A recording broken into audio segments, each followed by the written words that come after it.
Bonjour, bienvenue dans ma bibliothèque. Nous sommes à Montréal le 22 juin 2013. Mon nom est Bruno Lalonde. Aujourd'hui, j'offre cette petite lecture in memoriam à Philippe Côté, dont la bibliothèque sera dispersée, éparpillée en fait, dans quelques heures, à 11 heures au 175 place Kennedy, métro, place des Arts. Oui, bibliothèque de Philippe Côté, frère du libraire François Côté. Et Philippe Côté, avant de s'intéresser à l'urbanisme, s'intéressait à la philosophie. Il était un amoureux de Deleuze et de Guattari. Alors, je vais lire un petit passage ici là-dessus. Et deux mots d'abord sur ma vidéo, concernant ma vidéo d'hier, où je disais au fond qu'il nous tardait d'effacer notre humanité. Cette humanité-là encombrante pour la suite.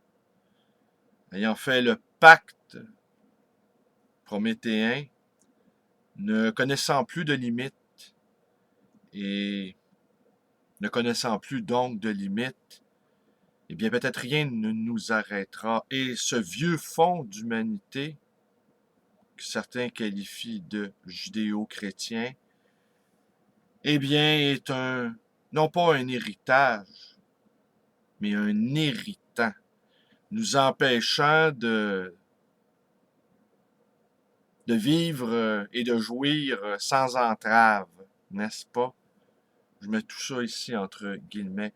Et quant à moi, la figure emblématique de cette post-modernité, c'est le personnage du trader dans American Psycho de Bret Easton Ellis. Lui, il ne connaît aucun état d'âme, il est devenu un tueur en série, il filme ses propres meurtres, il ne jure que par les marques, il se gave de cocaïne, à l'instar des traders de New York, qui continuent de nous entraîner dans leur pulsion de mort, auxquelles nous souscrivons passivement parce qu'en chacun de nous gît, plutôt ne gît pas, pulse cette pulsion de mort. Et je repense donc à cette photo de Philippe Côté, précisément sur son lit de mort, en train d'étudier. Et sa curiosité était telle à cet homme, la curiosité et l'étonnement qui sont à la base de la philosophie, eh bien, sa curiosité était telle que même au bord de la mort, il continuait d'étudier et de réfléchir. Et la mort était son dernier sujet d'étude, en fait, l'étude finale. Alors aujourd'hui, donc, aura lieu l'éparpillement, pour utiliser ce beau mot que François Côté a emprunté à l'un des frères Goncourt. Aura lieu donc cet éparpillement de sa bibliothèque. Et moi qui en a, je ne dirais pas éparpillé, mais qui en a vu beaucoup de bibliothèques privées, toujours un mélange de mélancolie et d'excitation. Un mélange de joie des trouvailles que nous faisons et également une sorte de tristesse, d'une passion qui n'a pas été transmise. Les héritiers de livres n'étant pas de bons héritiers. Alors, je lui lis un petit passage, je nous lis un petit passage de ce livre, Félix Guattari, La philosophie est essentielle à l'existence humaine, un livre d'entretien avec Antoine Spire. D'où votre lecture étrange de Kafka, puisque c'est la première fois que l'on qualifie Kafka d'expérimentation en littérature, ou plutôt la lecture de Kafka comme expérimentation en littérature. Cela signifie sortir Kafka de son statut de monstre sacré pour avoir quelque chose qui est une occasion, une incitation au déplacement, une incitation au mouvement idéologique, une incitation au mouvement littéraire chez celui qui le lit. Tout à l'heure, vous nous reprochiez, à Deleuze et moi, de ne pas respecter les auteurs philosophiques.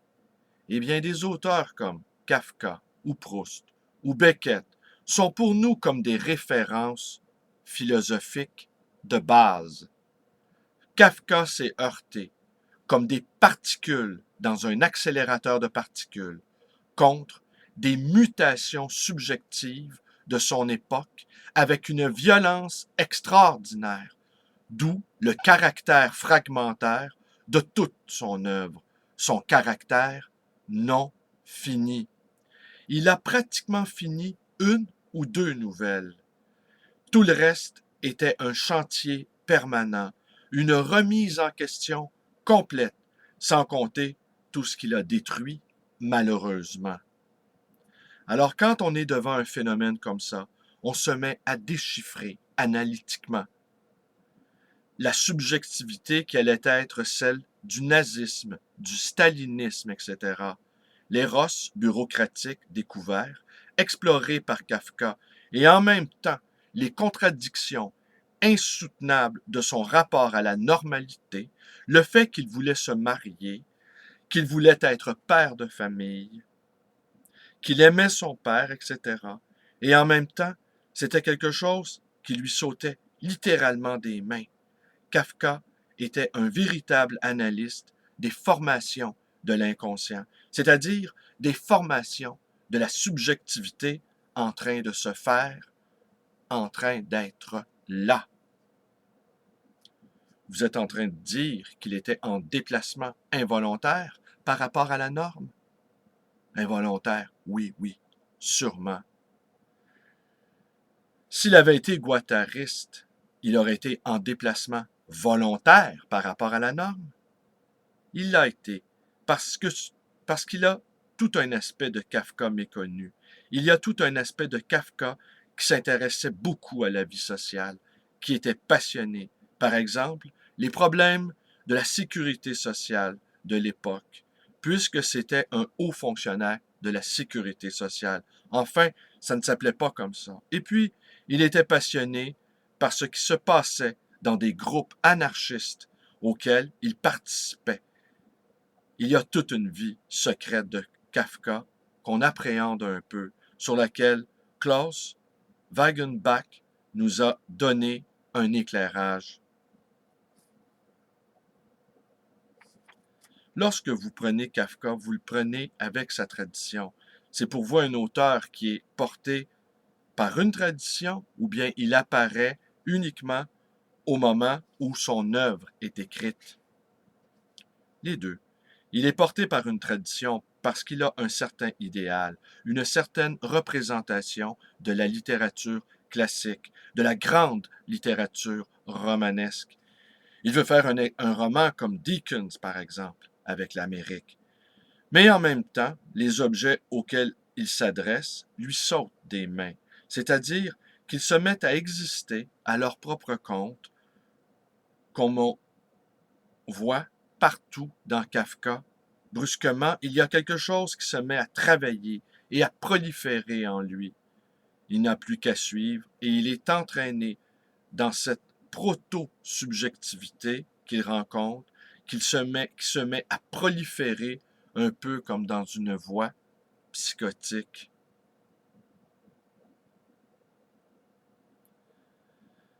Alors, ce qu'il nous dit ici finalement, Guattari, c'est que les artistes sont des mutants, à l'instar de la chaîne moléculaire, de la chaîne de l'ADN, qui est toujours en mutation, comme la vie.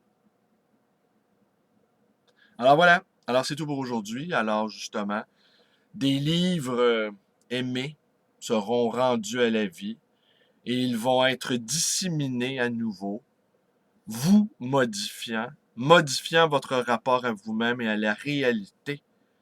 Si vous vous en portez acquéreur, ils vous transformeront un petit peu. Voilà ce que sont les livres. Et voilà ce qu'est un éparpillement, comme un souffle de pollen sur nos esprits. Merci, je vous remercie d'être avec moi. Si mes vidéos vous plaisent, abonnez-vous à ma chaîne. Ma librairie d'occasion et d'ancien, le livre Voyageur dans le quartier Côte-des-Neiges à Montréal, numéro de téléphone 514-736-0999. Et vous pouvez également aller joindre ma page Facebook.